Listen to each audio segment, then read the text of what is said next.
যশোদা মা ও রোহিণী মা বসে বসে গল্প করছে। গল্প করতে করতে হঠাৎ যশোদা মার খেয়াল হলো, রোহিণী মাকে বলছে, দিদি, কানাই কোথায় গো? কানাই আর বলাইকে তো দেখতে পাচ্ছি না। রোহিণী মা বলছে, ওরা এই তো বাড়ির পিছনের বাগানে খেলা করছে।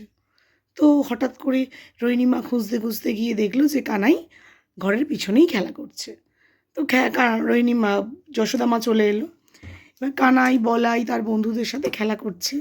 খেলা করতে করতে হঠাৎ কানের মাথায় একটা বুদ্ধি এলো। ও সব বন্ধুদের বলল, চল আজকে আমরা এক জায়গায় যাব বলে কানে কানে বলল যে আজকে আমরা এক জায়গায় যাব, একটা দুষ্টু কাজ করব।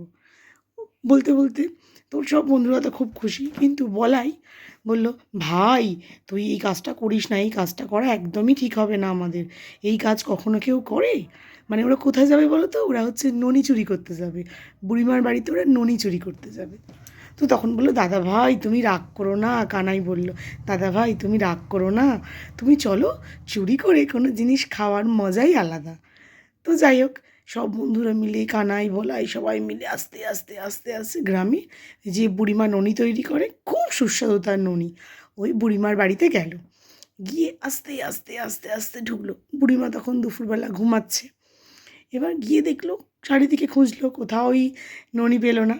হঠাৎ করে দেখলো ঘরের মাচার উপরে বুড়িমা ননির হাঁড়িটাকে রেখে দিয়েছে কানাইয়ের ভয়ে। এবার তখন কানাই বলল, কী করা যায়, কী করা যায়, একটা বুদ্ধি বের করলো, সব বন্ধুদের বলল। তো কী করলো, ঘাড়ের ওপর উঠে ওরা সিঁড়ির মতো তৈরি করলো। সিঁড়ির মতো তৈরি করে সেই ননির ভাণ্ডারটা ওপর থেকে পারলো, পেরে এবার সবাই মিলে বসে মজা করে খুব আনন্দ করে খেলো। হঠাৎ করে বুড়িমা ভাবছে, কোথায় একটা কি আওয়াজ হচ্ছে, কোনো বিড়াল টিড়াল এলো নাকি? আমি তো ননিটা এমন জায়গায় রেখেছি, ওরা তো ননির নাগালই পাবে না। তো বুড়িমার তবু কি একটা মনে হলো।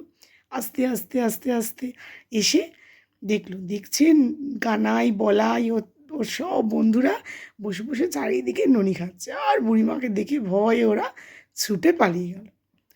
তারপর তো বুড়িমা বিকেলবেলা এসে মা যশোদার কাছে এলো, বলল, নন্দরানী, তোমার ছেলের জ্বালায় কি আমার ব্যবসা সব লাটে উঠবে? তো আমি কি ব্যবসা করে খেতে পারবো না বলো? এরকম যদি তোমার ছেলে প্রত্যেক দিন এরকম করে। তো তখন তো নন্দরানী মানে যশোদা মা খুব রেগে গেল। আর রোহিণীমা বলল যে, বুড়িমা তুমি একটা কাজ করো, আমাদের বাড়িতে অনেক আজকে ননি তৈরি হয়েছে, খাওয়ার লোক নেই, তুমি দু হাঁড়ি ননি নিয়ে যাও। বলছে, না না না, কানাই তো আমাদের খুব আদরের, কানাইকে তোমরা কিছু বলো না। এবার যশোদা মা তো খুব কানাইকে বকাবকি করছে। তো তখন বুড়িমা বলছে, না না, কানাই তো আমাদের খুব আদরের, কানাইকে তোমরা কিচ্ছু বলো না। কানাই ওকে একটু বোঝাবে, আসলে আমার তো অভাবের সংসার, ওটা বিক্রি করেই তো আমার দিন চলে, সেই জন্য আমি তোমাকে জানাতে এসেছি, আজকে আমার অনেক বড় ক্ষতি হয়ে গেল। তখন রোহিণী মা, যশোদা মা জোর করে বুড়িমাকে দু হাঁড়ি ননি দিয়ে বুড়িমার বাড়িতে দিতে গেল। এবার তখন খুব বকাবকি করছে মা যশোদা, বলছে, তুই একদম, কানাইকে বলছে, তুই একদম কোথাও যাবি না, বলাই দাদার সাথে এখানে বসেই খেলা করবি, তুই কোথাও যাবি না। তো তার যত পর কানাই কোথাও আর গেল না। কানাই ওখানে বসে বসে বলাই দাদার সাথে বসে বসে খেলা করছে মাটি নিয়ে। এবার মাটি নিয়ে খেলা করতে করতে ও কী করছে, মুখের মধ্যে মাটি পুড়ছে, কানাই মুখের মধ্যে মাটি পুড়ছে। তো তখন বলাই বলছে, ও যশোদা মা, ও যশোদা মা, দেখো ভাই কী করছে, মুখের মধ্যে মাটি পুড়ছে। এবার তখন ছুটে ছুটে যশোদা মা এসছে, এসে তো বলছে, দেখি দেখি, হাঁ কর হাঁ কর, তুই মুখের মধ্যে মাটি দেখি দেখি। এবার যেই না কানাই হাঁ করেছে, তখন তো যশোদা মা অবাক হয়ে গেছে, দেখছে কানাই যেই হাঁ করেছে, কানাইয়ের মুখের মধ্যে গোটা বিশ্ব ব্রহ্মাণ্ড, এবং এখানে নারায়ণ বিরাজ করছে, নারায়ণ বসে আছে সর্পের ওপরে। যশোদা মা তো ভাবছে, আমি কি ভুল দেখছি, আমি কি দেখছি? পাড়ার লোকজন আমাকে বলে ঠিক কথা যে কানাইয়ের মধ্যে ভগবান বিরাজ করে। কানাই কানাই কি তাহলে স্বয়ং ভগবান? সত্যিই কি আমার কানাই তাহলে স্বয়ং ভগবান? কিন্তু কানাই তো বুঝতে পারছে যে মা যশোদা ওর মুখের মধ্যে বিশ্বব্রহ্মাণ্ড দেখতে পেয়েছে। এবার কানাই কী করছে, কানাই বলছে, ও মা, মা আমি মাটি খাইনি, মা আমি মাটি খাইনি, তুমি আমায় কেন বকছো? কিন্তু মা যশোদা মানে কিছুতেই ওটা মাথা থেকে সরাতে পারছে না যে আমি কী দেখলাম। তখন মা বলছে যে, তখন কানাইকে বলছে, কানাই তোর মুখে কী দেখলাম রে? আমি একটা জিনিস দেখলাম। কী দেখলাম? বলছে, কী দেখলে মা? ওটা আমার মুখে তো মাটি নেই, দেখো আমার মুখে মাটি নেই, আমি মাটি খাইনি।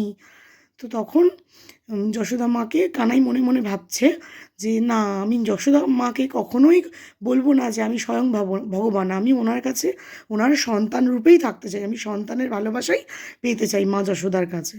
তো যাই হোক, এবার যশোদা মা তো খুব চিন্তায় পড়ে গেছে, মানে বলছি স্বয়ং ভগবান কানাই, আর আমি ওকে এত বকাবকি করলাম বলে যশোদা মা ওকে জড়িয়ে ধরে আদর করছে, বলছে ঠিক আছে, তোকে আমি আর কখনো বকবো না, তুই যত ইচ্ছা ননি খাবি, তুই যত ইচ্ছা ননি খাবি। এটা হচ্ছে জন্মাষ্টমী উপলক্ষে কৃষ্ণের মাখন চড়ি একটা ছোট্ট গল্প তোমাদের সাথে শেয়ার করলাম। তোমাদের কেমন লাগলো আমাকে অবশ্যই জানাবে, কারণ কমেন্টস করে বলবে, আমি যাতে আরও নতুন নতুন গল্প বলার উৎসাহ পাই।